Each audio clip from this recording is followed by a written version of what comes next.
Oke, selanjutnya ada beberapa tips, beberapa jalan untuk aktualisasi diri. Ini dari Maslow. Yang pertama, otonomi, privasi, independensi. Bebaslah memutuskan, jagalah privasi dan independensi.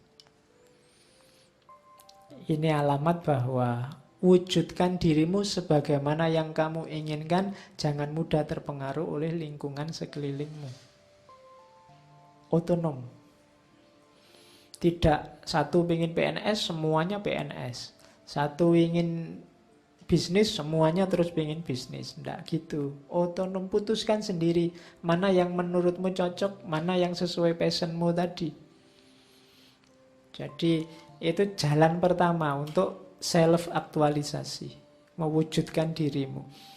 Yang kedua, terimalah dirimu, terimalah orang sekelilingmu, dan terimalah kodratmu. Kodrat itu situasi konkretmu.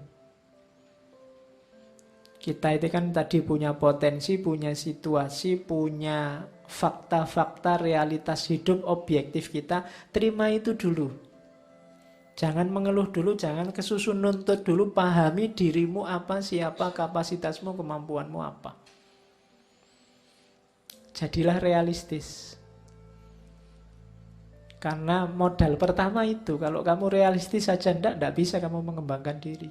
Kenyataan dirimu kamu tidak tahu, ya susah kamu mengembangkan diri. Kalau kamu miskin, diakui dulu, saya tidak terlalu banyak harta Pak, tapi saya punya tekad. Kalau kamu tidak terlalu cakep, diakui saja. Kalau wajah sih saya pas-pasan Pak, tapi kesetiaan misalnya. Loh, ya, itu namanya realistis. Jangan menipu diri. Ngomong apa adanya. Jadi terima dirimu. Orang lain juga begitu. Terima orang lain sekelilingmu. Kalau enggak nanti kamu sumpek sendiri, enggak bisa memulai perjuangan karena kamu enggak terima dengan orang sekelilingmu. Maumu orang-orang itu mbok kayak saya semua, toleran semua, terbuka semua, enggak bisa. Terima dulu kenyataan di sekelilingmu ada yang ngamuan, ada yang tersinggungan, ada yang suka mencaci maki, ada juga yang baik, enggak apa-apa, diakui dulu kodrat hidupmu. Itu baru kamu bisa merancang strategi untuk mengembangkan diri. Kalau membaca dirimu saja tidak bisa, atau sudah bisa tapi tidak bisa menerima, susah kamu mengembangkan diri. Anak desa diakui saja anak desa, yang kota diakui saja kota, tidak masalah. Yang cakep yo diakui bahwa sebenarnya saya lumayan, yang jelek juga diakui, sebenarnya saya juga tidak jelek-jelek amat. Tidak apa-apa. Jadi itu namanya realistis. Oke, otonom, realistis. Yang ketiga apa? Spontan, sederhana, wajar. Jadi ini kadang-kadang orang susah ya. Untuk spontan itu apa adanya. Ya, yo ya. Kalau tidak ya tidak. Suka ya bilang suka, tidak suka ya bilang tidak. Hidup yang tidak basa-basi. Hidup kita kan sering basa-basi. Kadang-kadang demi tradisi, demi menjaga perasaannya orang, demi itu tidak akan bahagia dan tidak akan bisa mengaktualkan dirimu yang sebenarnya. Tidak usah basa-basi. Temenmu mungkin sukanya kopi, kalau kamu pinginnya teh, bilang aja, saya pingin teh. Tidak gara-gara semua ngambil kopi, terus kamu ikut-ikutan kopi. Itu namanya hidup yang basa-basi. Jadi yang lain ngaji filsafat, sebenarnya kamu males ngaji filsafat, ngantuk buat apa. Tapi trennya sekarang begitu, akhirnya ikut ngaji. Itu namanya hidup yang basa-basi. Ngapain? Kamu ndak alami, ndak spontan. Oke. Jadi wajar-wajar saja. Terus kamu akan bisa self-aktualisasi kalau fokus dan mampu mengelola masalah. Tidak lari dari masalah, tapi juga tidak cari-cari masalah. Tapi kalau ada masalah, ayo. Bisa menghadapi, bisa mengalahkan. Ini orang yang bisa aktualisasi diri. Rumus kedua, demokratik. Jangan tertutup, terbuka. bisa berteman dengan siapapun, watak macam-macam, dan mau belajar dari siapapun. Ini orang yang bisa berkembang, karena kamu nyari referensi untuk mengembangkan dirimu kan dari orang lain. Maka kamu harus terbuka. Yang selanjutnya syaratnya bebas menjadi diri sendiri dan membebaskan orang lain. Jangan mau dizolimi, tapi kamu juga jangan menzolimi. Jangan mau dikungkung orang, dan kamu juga jangan ngungkung orang. Dua-duanya akan menghambat aktualisasi diri. Terus kreatif dan original. Kreatif itu kamu bisa menciptakan sesuatu yang baru, yang unik, yang khas dirimu, yang tidak niru-niru orang lain. Jadi tidak serta-merta semua kok sekarang ngomong gitu. Akhirnya kamu ikut-ikutan. Biasanya kamu pakai Assalamualaikum warahmatullahi wabarakatuh. Sekarang semuanya disingkat. Salam gitu dok. Wah, ini dijawabnya piye ya? Aku kadang-kadang gitu. Kamu ndak original, yang lain ikut semua, kamu ikut-ikutan juga. Sekarang orang malas ngomong cuma ngasih jempol saja, kamu ikut-ikutan pakai jempol. Kadang-kadang ada emotikon meringis itu kan. Kadang-kadang kamu ndak tahu itu emotikon apa, ya kamu ikut-ikutan. Saya baru tahu kalau ada emotikon tangan dua nangkup itu, ternyata itu bukan mohon maaf.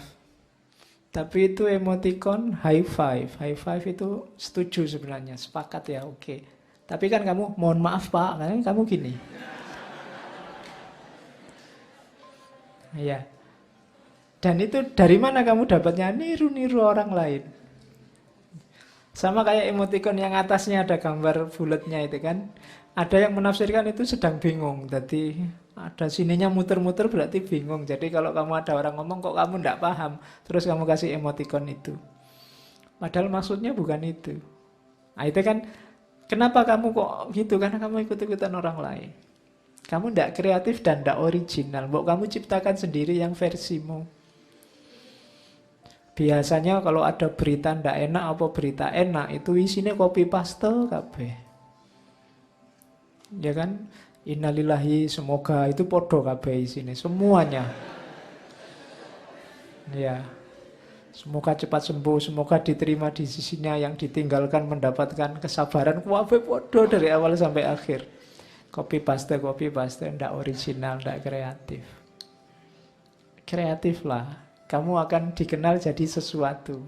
Karena setiap pribadi itu unik. Kalau dia kreatif sesuai jati dirinya, dia akan jadi sesuatu.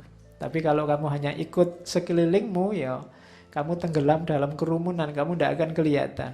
Koyo liyane padha wae. Jangan jadi orang yang seperti yang lain, yang unik, khas dirimu. Kamu akan dicari orang.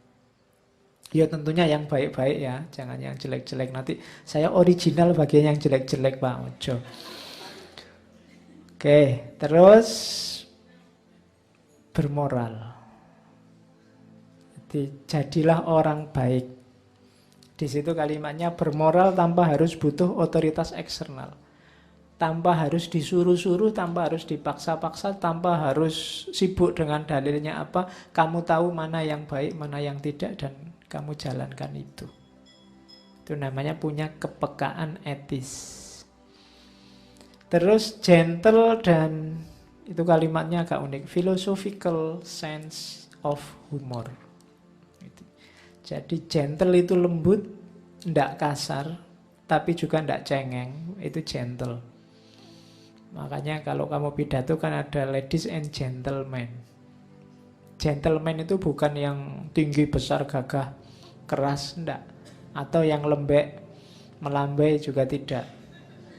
Gentleman itu lembut.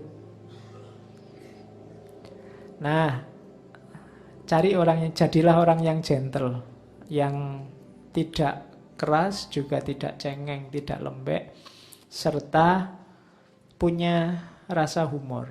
Biar hidupmu tidak kaku. Sense of humor, tapi yang tidak sekedar ndagel, yang filosofis, yang bermakna. Jadi philosophical sense of humor. Mungkin mirip-mirip Nasruddin dulu itu kan. Dagelannya juga banyak tapi bermakna.